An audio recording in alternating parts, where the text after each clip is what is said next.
Well, a big hello to you all, and we've just got a couple of days left before Christmas. Anyway, I thought I would talk to you about this today. I know I get, the odd newspaper article out, but this I really need to talk about because, I'll be honest, just like it says, Facebook is ripping society apart. And I actually made a few notes on this, actually. This is very important. I think it's important that we all listen to this. Obviously, as it says in the article, Facebook is ripping apart the fabric of society. In other words, the way society works, I've never seen such a change like this until the last couple of years. It seems as though everything is, everything's dying, human interaction. And basically, it's some kind of ex-top boss is actually talking about this. Can you believe it? A guy who used to be one of the bosses at Facebook is saying that, maybe it wasn't a good idea after all. So this ex-boss has basically said, right, that Facebook is eroding human interactions, leaving its users feeling vacant and empty. Yeah, I get what he's talking about.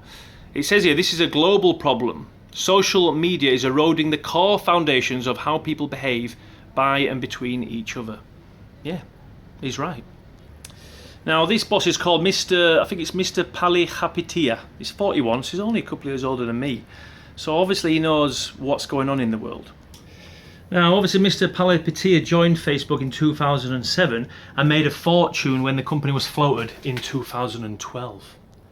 Now, he basically admits that he and his Facebook colleagues feared creating social problems. Obviously, when I look in the dictionary for social problem, it actually describes it as an undesirable condition that needs to be corrected.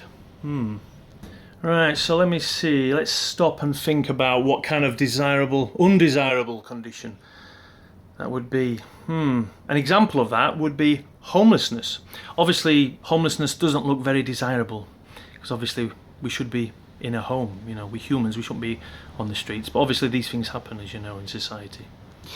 Now, in a speech to students at the Stanford Business School in the United States of America, so Mr. Palihapitiya has said his great fear was of his family being programmed by social media. He said that he doesn't use these tools anymore. He hasn't for years.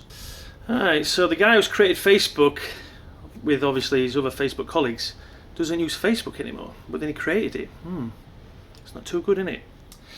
Now, he's gone on to say that he's created huge tension with his friends and tensions in his social circles, but says he innately didn't want to get programmed.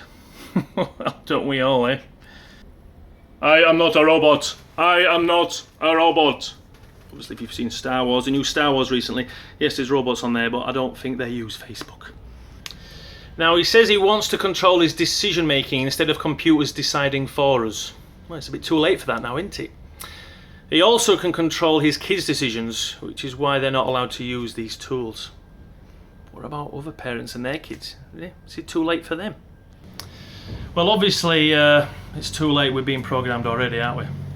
I mean, that's right. We honestly don't realise that we're getting programmed, but we are. So the best thing, right, is that we have to push back and not let social media rule our lives. So obviously, if you do struggle with it so much and you're on it for hours every day, the only option is just to turn your phone off for a few hours. Or even like a friend of mine does, up north actually, he turns his phone off at 7 o'clock at night and he turns his phone back on at 7 in the morning, because obviously he wants family time, he wants to spend time with his kids, you know what I mean? I mean, it's easy to get caught up in it, you can be constantly measuring your life against the highlights of other people's lives, your friends and family, work colleagues, school friends, and you're just like comparing yourself, and we're always pressing likes and hearts and thumbs up and all that kind of stuff, But studies have shown that obviously there are links between Facebook, anxiety and depression. Anxiety and depression, I mean, oh dear. So don't feed the beast that is social media. Don't feed it. Because it's just going to eat you up, honestly. Just switch your phone off. I mean, just stop what you're doing. Just stop, you know what I mean? I mean, it's just like some short-term popularity. That's all it is, that's all Facebook is. I think it's been a good creation. I think it's great, and I will obviously be always using it, but not too much. Because if you use it too much, it's going to make you feel vacant and empty. That's right, vacant and empty, a bit like my bus. Don't be left feeling empty. Have real relationships.